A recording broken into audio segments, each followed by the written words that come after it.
The signal and first contact. The space around Earth had grown darker over the past 6 months. Not in the literal sense. The stars still shone with their ancient light. The sun still bathed the planet in warmth. But in the metaphorical one. Humanity had discovered they were not alone. And the discovery had not been peaceful. Commander Elena Reyes stood at the viewport of Orbital Defense Station Polaris, watching as the remaining ships of Earth's defense fleet limped back into formation. The battle had been brief but devastating. The Crelnary vessels, massive, crystalline structures that seemed to bend light around them, had torn through Earth's most advanced warships like they were made of paper. Casualties? Elena asked, not turning from the viewport. Admiral Chen's reflection appeared in the glass beside her own. His uniform was immaculate as always, but his eyes carried the weight of command during humanity's darkest hour. 8,322, he said quietly, and we destroyed exactly 0 of their ships. Elena closed her eyes for a moment. Each number was a person, a family shattered, a future erased. And for what?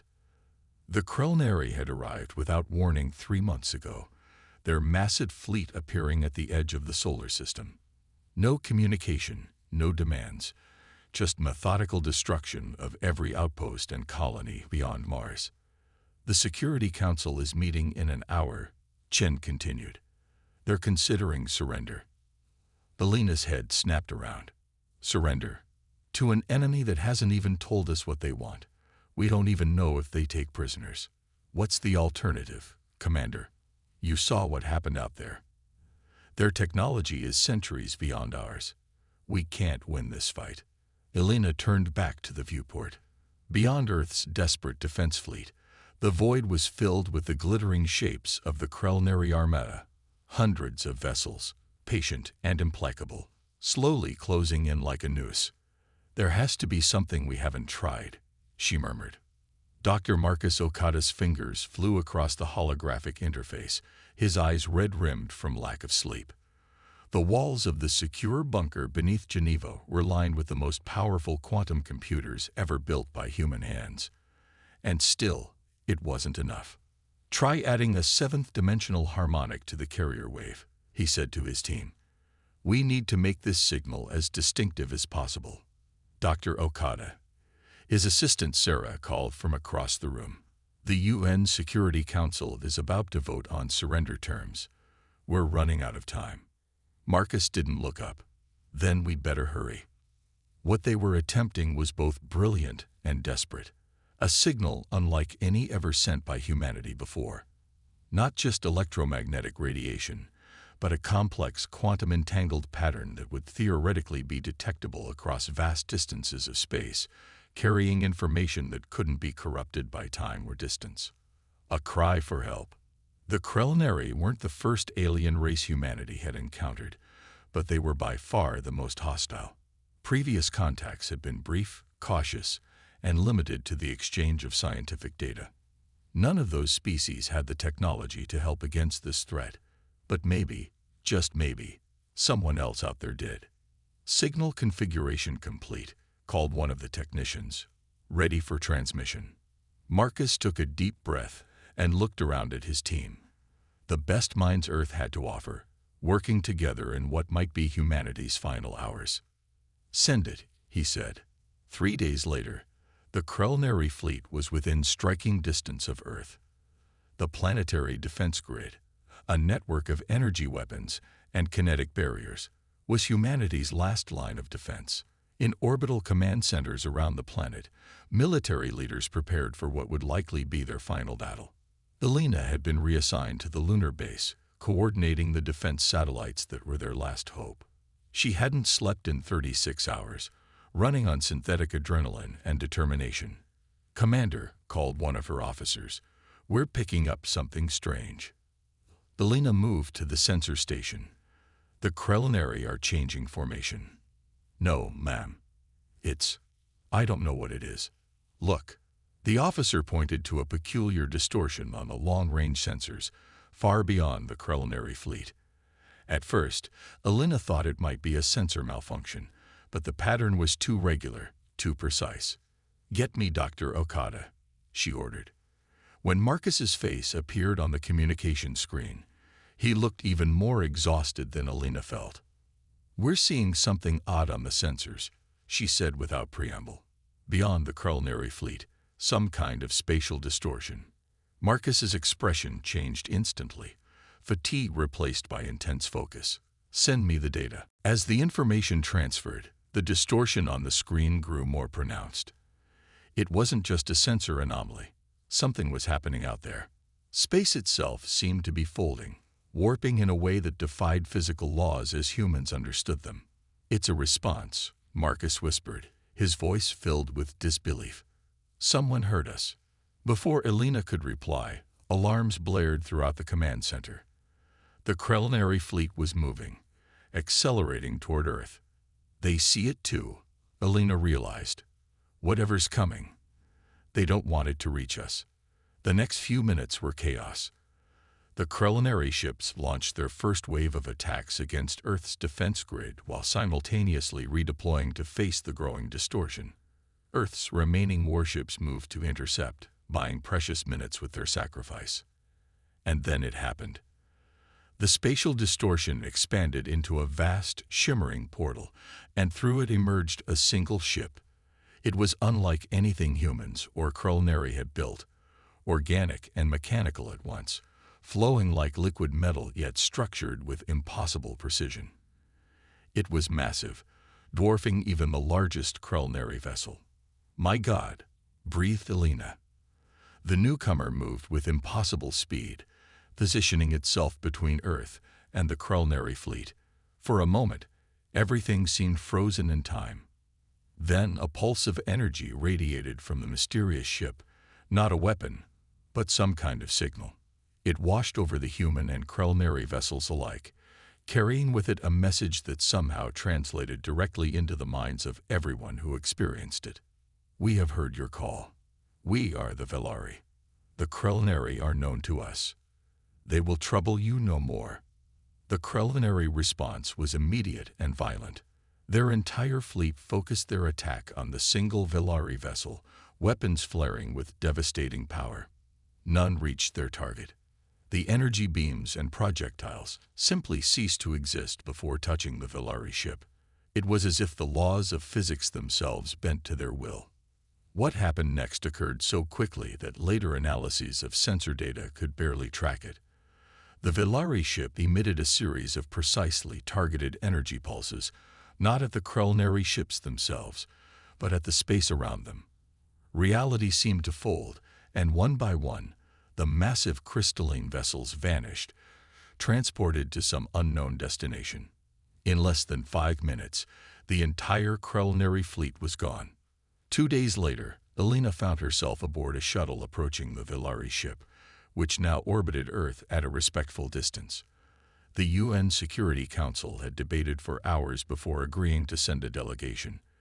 Alina had been chosen to lead it, along with Dr. Okada and representatives from Earth's major nations. "Do you think this is a first contact scenario?" asked Jamal Nassar, the diplomat seated beside her. "Or are we walking into another trap?" Alina watched as the Valari ship grew larger in the viewport. Up close, its surface seemed alive, shifting with patterns of light that might have been language, art, or something else entirely. "They saved us," she said simply. "Let's start with gratitude and see where that takes us." As their shuttle approached, a section of the Valari ship's hull rippled and opened, revealing a docking bay that adjusted its environment to match Earth's standard atmosphere and gravity. It was a gesture both welcoming and impressive, a demonstration of capability wrapped in courtesy. The delegation disembarked cautiously. The interior of the ship was bathed in soft, ambient light that seemed to come from everywhere and nowhere. The architecture defied human convention, with spaces that flowed organically from one purpose to another without clear boundaries. And then they appeared, the Valari themselves. They moved with fluid grace, their bodies neither fully solid nor gaseous, but something in between. Their forms shimmered with internal light that shifted in complex patterns. They had no clear faces, But somehow Elena could sense their attention, their focus, their curiosity. One of them approached, its form coalescing into a more humanoid shape, a gesture of accommodation for their visitors. When it spoke, the words formed directly in their minds, clear and precise. "We welcome the children of Earth. We have watched your development from afar, as we do with many emerging species. Your signal reached us through methods we had not anticipated from such a young civilization. This interests us." Dr. Okada stepped forward. "You received our quantum entangled transmission." "Yes." Few races discover such principles before making contact with the wider galaxy. Fewer still apply them so creatively in their moment of greatest need. Your species thinks differently. "The Krellinari," Elena said. "You know them." The Valari's light patterns darkened slightly. "They are harvesters. They consume worlds for resources, believing themselves the only conscious life with rights to existence. We have encountered them before. They are quarantined now, where they can harm no others." "Why didn't you contact us before?" asked Jamil. "If you've been watching us. Non-interference is our way. Species must develop at their own pace, make their own choices, learn their own lessons. But when the call comes, when a species reaches out as you did, we answer." Elena felt a wave of relief, followed quickly by uncertainty. What happens now? The Valari seemed to brighten, its patterns accelerating. "Now, humans of Earth, you have a choice to make. You have announced your presence to the galaxy in a most unique way. You can no longer remain isolated. The path forward offers both opportunity and danger. We offer guidance, if you wish it, a place in the galactic community, or we can depart, leaving you to find your own way among the stars." Elena looked back at her fellow delegates, seeing the same mix of fear and wonder that she felt herself. Humanity stood at a crossroads, and their decision would shape the future of their species forever. "We would be honored to learn from you," she said, knowing in her heart it was the right choice. "But we will find our own path forward." The Valari's form pulsed with what Elena somehow knew was approval. "So it begins. The alliance and turning point." 6 months after first contact with the Valari, Earth had changed profoundly.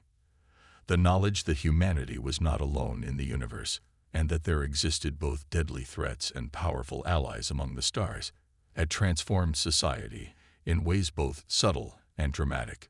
Commander Elena Reyes stood on the observation deck of the newly constructed Harmony Station, Earth's first joint human-Valari facility in orbit.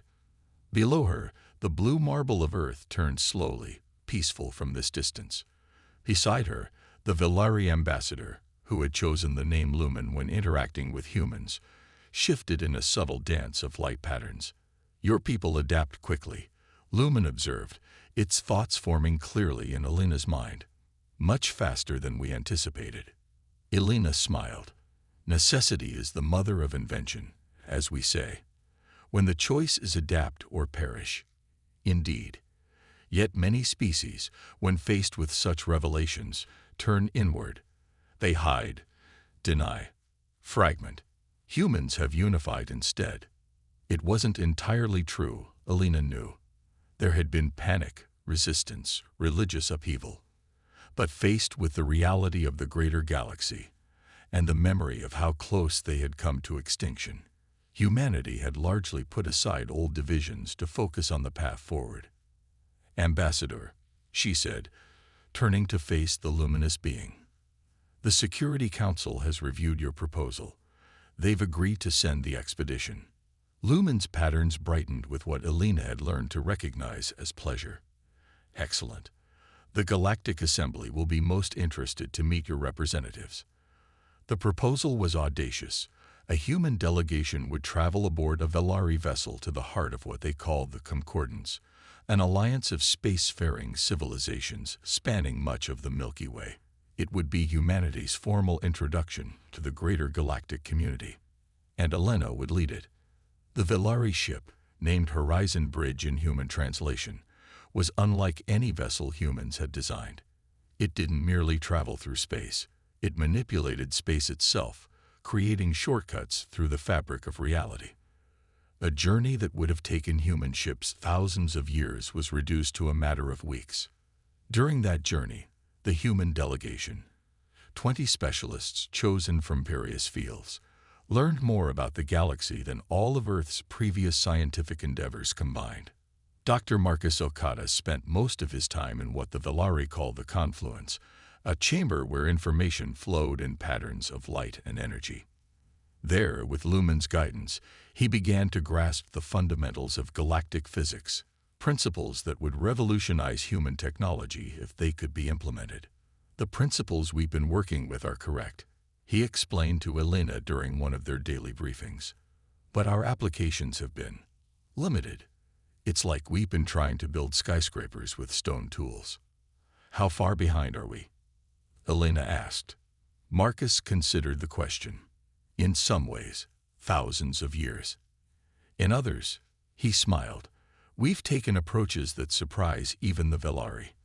Our quantum signal, for instance, they're still studying how we managed it with our technological constraints." This pattern repeated across disciplines. Human medicine was primitive compared to concordance standards, yet human doctors had developed surgical techniques that fascinated their alien counterparts. Human computing was rudimentary, but human mathematics had explored theoretical spaces that some elder species had overlooked. As the journey continued, Elena noticed something curious in their Valari hosts' attitudes, something that felt like a growing respect, perhaps even admiration. One evening, the ship maintained an Earth-like day/night cycle for the humans' comfort. She sought out Luhmann to discuss it. "There's something you're not telling us," she said directly, "about why you're taking such an interest in humanity." Luhmann's form rippled thoughtfully. "Perceptive. Yes, there is more at play than simple altruism, though our desire to help is genuine. Tell me." "The concordance is old, Commander Reyes. Some member species have been spacefaring for millions of your years. With age comes wisdom, but also stagnation. New ideas become rare, progress slows, and we're new. Different." "Precisely. Your species thinks in ways we find unpredictable. You make connections we would not. You see patterns we miss. And most importantly, you have a remarkable ability to adapt, to thrive in adversity." Luhmann's form pulsed more intensely. "The Krellinari are not the only threat in our galaxy. There are forces that challenge even the combined might of the concordance. We did not save humanity purely from compassion. We recognize potential. An ally with fresh perspective." Elena absorbed this revelation slowly. "So we're not just joining your galactic community. You're recruiting us. In a manner of speaking, though the choice will always be yours." The Galactic Assembly gathered on a world called Nexus, a neutral space where representatives of all concordant species could meet in environments suited to their physiologies. The human delegation was housed in a section adapted to Earth conditions, but with transparent barriers that allowed observation and interaction with other species. The diversity was staggering. Elena had expected humanoid forms predominantly, but the reality was far stranger and more wonderful. Crystalline beings that communicated through light. Massive entities composed of what appeared to be living gas. Swarms of tiny creatures that functioned as a collective intelligence. Some species existed in dimensions that humans could barely perceive, appearing as distortions in space rather than physical entities. On the third day of their visit, the formal introduction ceremony began. Representatives from each concordant species presented themselves and offered welcomes to the human delegation. Some were warm, others cautious, a few openly skeptical. The Elder Council, comprised of the oldest spacefaring races, observed from a position of honor. These were the species who had founded the concordance billions of years ago, who had shaped the political and philosophical structure of galactic civilization. When it was humanity's turn to address the assembly, Elena stepped forward. The translation systems would carry her words to every representative in forms they could understand. "People of the concordance," she began, "we come before you as newcomers to your galactic community. Just months ago, We believed ourselves alone in the universe. We now stand humbled by the vastness and diversity of life among the stars." She paused, looking around at the assembled representatives. "Humanity is young. Our technology is limited. Our understanding of the cosmos is just beginning. But we bring with us something that we believe has value, a fresh perspective, a different way of seeing, a willingness to question, to explore, to imagine what might be rather than accept what is." Murmurs, or their equivalent across species, rippled through the assembly. "We have learned that the Concordance faces challenges, threats that test even your combined strength and wisdom. Humanity has always been at its best when facing adversity. We survived on a world filled with predators larger and stronger than ourselves. We endured ice ages and natural disasters. We overcame our own self-destructive tendencies. And when the culinary came to exterminate us, we found a way to call for help across the stars using technology we barely understood." Elena straightened, her voice growing stronger. "We ask not for charity or protection, but for partnership. The chance to learn from you, yes, but also to stand beside you, to contribute what we can to the common good of all sentient life." The chamber fell silent as her words were processed and transmitted. Then one of the elder council members moved forward, a being of pure energy contained within an intricate mechanical shell. "Your words are bold, human." Its thoughts resonated throughout the chamber. "Yet the galaxy is filled with young species who believe themselves exceptional. What truly sets humanity apart?" Before Elena could respond, Lumen moved to her side. "If I may, honored elder, when we first encountered humans, they had just developed primitive quantum entanglement technology. Yet instead of using it for communication or computing as most species do, they adapted it into a distress signal that could penetrate spatial barriers we believed impermeable to such young technology. When asked how they conceived this approach, their scientist, Lumen gestured to Marcus, said they were trying everything they could think of." Lumen's form brightened. "This is what sets humans apart. They do not simply follow established paths of technological development. They try everything. They experiment constantly. They fail frequently, learn quickly, and adapt immediately. In the face of certain destruction, they invented a way to call across the stars using technology they barely understood." The elder's energy form pulsed thoughtfully. "Interesting. Yet raw creativity without wisdom can be dangerous." "We are aware of our limitations," Elena said. "We don't claim to have the wisdom of species who have existed for millions of years. But perhaps that's exactly what the Concordance needs right now, a perspective unconstrained by established thinking." After a long moment, the elder responded, "Your argument has merit. A trial period, then. Humanity will be granted provisional status within the Concordance. You will have access to certain technologies and knowledge bases, and we will observe how you use them. Your responses to simulated crises will be evaluated. And then we shall see if your potential is as great as the Valari believe." It wasn't the unconditional welcome Elena had hoped for, but it was a start. "We accept these terms with gratitude." As the ceremony concluded and the delegates dispersed, Marcus made his way to Elena's side. "They're testing us," he said quietly. "Of course they are. Wouldn't you, in their position? The simulations they mentioned, I don't think they'll be theoretical exercises. The Valari have been hinting at immediate problems the Concordance is facing. I think we're going to be thrown into real situations." Elena nodded slowly. "Then we'd better not disappoint." The trial period began immediately and proved more challenging than Elena had anticipated. The human delegation was separated into specialized teams and integrated into ongoing Concordance operations. Some worked on theoretical problems in sciences humans had barely begun to explore. Others joined diplomatic missions to non-Concordance worlds. A few, including Elena herself, were assigned to what could only be described as peacekeeping operations. What quickly became apparent was that the Concordance, for all its advanced technology and ancient wisdom, had become rigid in its thinking. Protocols established thousands or millions of years ago were followed without question. When novel problems arose, the response was to search historical records for precedents rather than develop new approaches. And novel problems were arising with increasing frequency. 3 weeks into their trial, Alina found herself aboard a Concordance patrol vessel near the border of what was called the void sectors, regions of space where something was wrong. Stars died prematurely. Planets became uninhabitable without apparent cause. And occasionally, entire systems simply disappeared.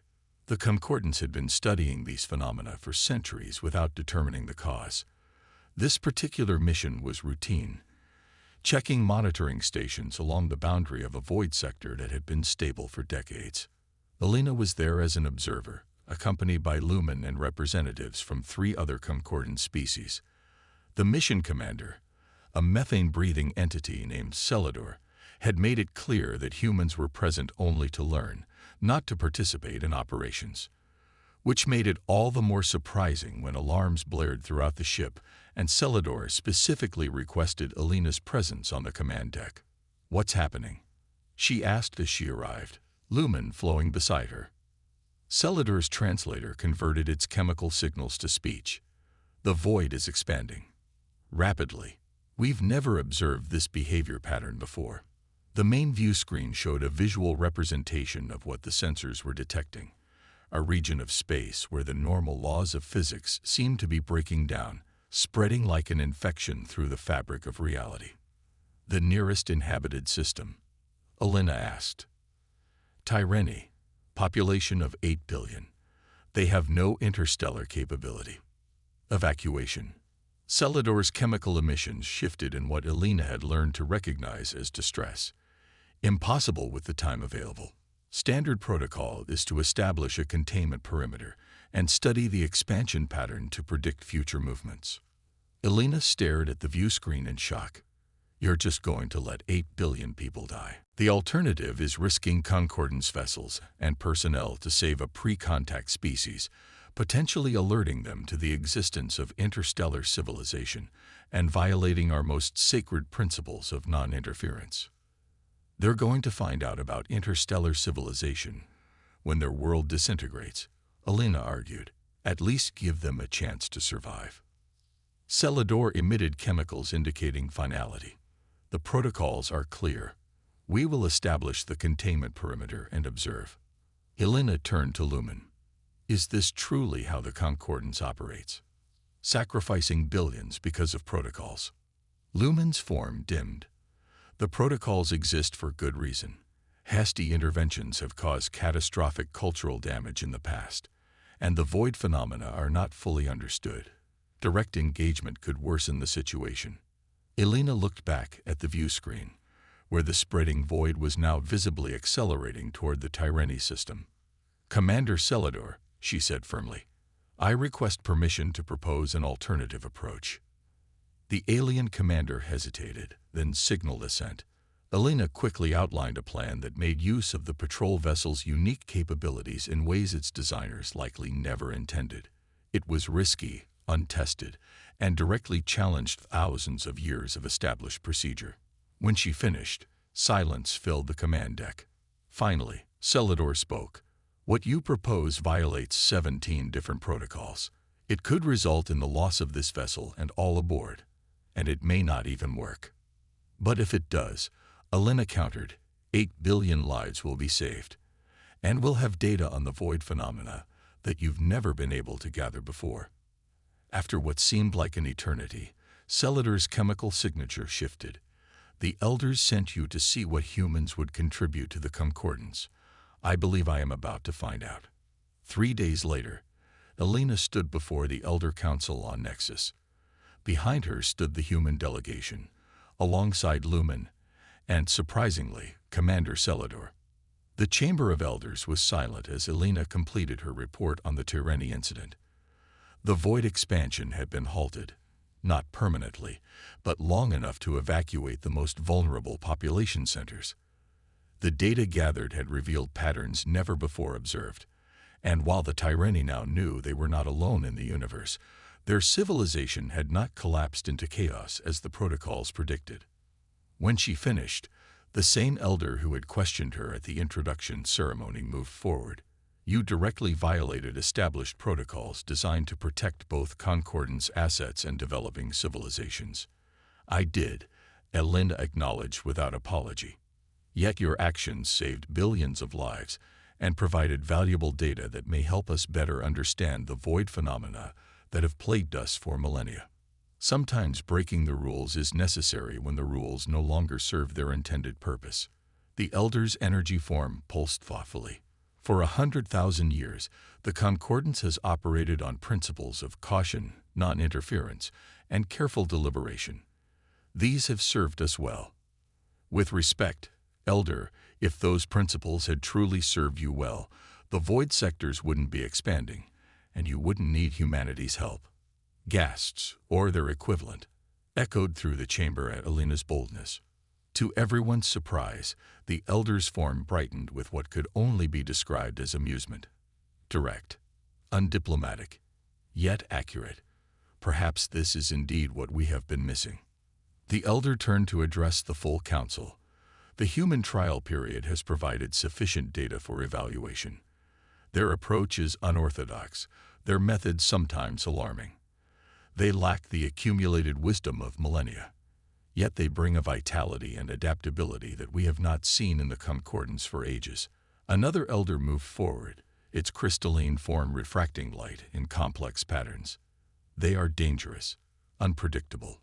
They could destabilize structures that have maintained peace for eons. Or, countered the first elder, they could help us face threats that our established methods have failed to address. The void expands. The far-reachers grow bolder at our borders. The culinary, though contained, continue to evolve their technology in isolation. Our galaxy faces challenges that were not foreseen when our protocols were established.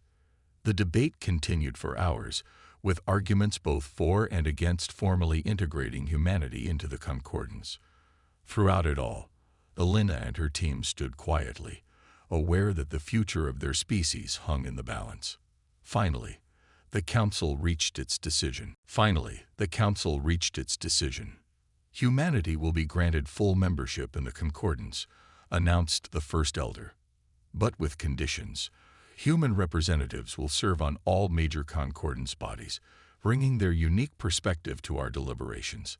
Yet they will be paired with elder mentors to provide guidance and historical context.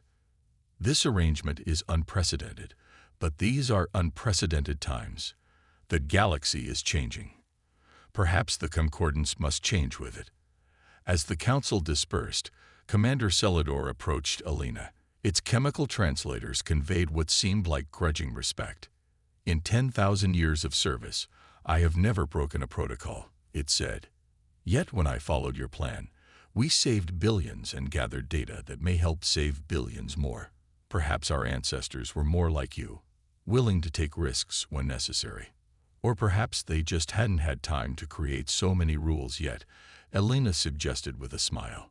As they left the chamber, Lumen moved alongside Elena. This is only the beginning, the Valari communicated. The challenges ahead are greater than you can imagine. But today, humanity has proven its worth to the galaxy. Elena looked back at her team. Scientists, diplomats, soldiers, all chosen to represent the best of humanity. They had journeyed across unimaginable distances, faced alien councils, and changed the course of a civilization that spanned the stars. And this was just the first step. We're ready, she said, both to Lumen and to herself. Whatever comes next, humanity will face it, together with our new allies. The signal of desperation they had sent into the darkness had been answered. And in that answer, humanity had found not just salvation, but purpose, a role in a galaxy far vaster and more wondrous than they had ever imagined. The journey ahead would be challenging, dangerous, perhaps even devastating at times. But for the first time in human history, they would not face the darkness alone.